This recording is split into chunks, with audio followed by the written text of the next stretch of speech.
Kita hidup di era di mana self-healing jadi komoditas yang mahal. Harus staycation, harus belanja, harus nongkrong di kafe estetik, atau harus dengerin podcast motivasi berjam-jam cuma buat ngerasa oke.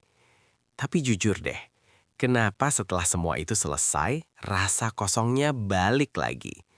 Kenapa setelah lo venting atau curhat di second account medsos, beban lo nggak benar-benar hilang, malah nambah rasa cemas karena takut di penghakiman?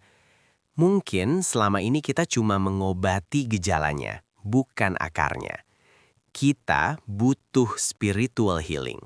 Kita butuh satu momen jujur yang nggak butuh biaya sepeser pun. Deep talk sama Tuhan. Gue nggak bilang self-healing itu salah. Tapi kalau jiwa lo yang haus, lo nggak bisa kasih minum lewat benda fisik. Banyak dari kita yang lari ke manusia buat nyari ketenangan. Padahal, manusia itu sendiri, tempatnya kecewa. Kita lebih nyaman ngetik panjang lebar di notes HP atau di Twitter daripada hamparin sajadah. Padahal, ada satu ruang rahasia yang pintunya selalu terbuka 24 jam.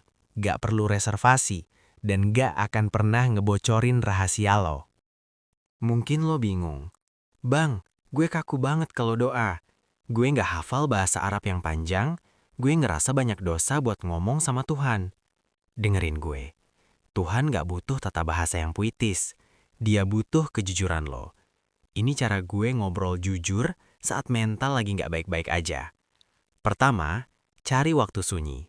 Sepertiga malam itu bukan cuma soal pahala, tapi soal ketenangan frekuensi. Saat dunia tidur, suara hati lo paling terdengar jelas. Yang kedua, lepas semua topeng. Di depan manusia, lo mungkin si paling ceria atau si paling sukses. Di depan Tuhan, jadilah si paling rapuh. Ngomong aja, ya Tuhan, hari ini aku capek banget. Aku bingung harus gimana. Dan yang ketiga, tumpahin semuanya. Kalau mau nangis, nangis aja.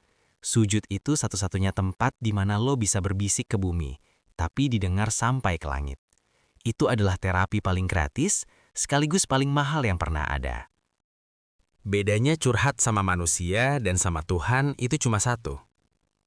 Manusia dengerin cerita lo, tapi belum tentu bisa ubah nasib lo. Tuhan dengerin cerita lo, dan dia memegang kendali atas semua masalah lo. Mental health lo akan jauh lebih stabil saat lo sadar kalau lo punya sandaran yang gak akan pernah goyah. Tahun 2026 ini, jadikan doa bukan cuma daftar permintaan, tapi sebagai sarana healing harian lo. Gue pengen nantang lo semua yang nonton video ini.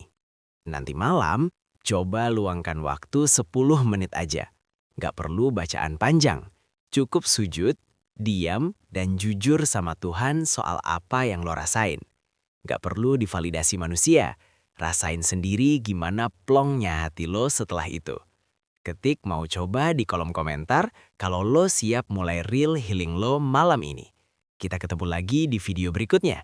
Stay calm, stay connected.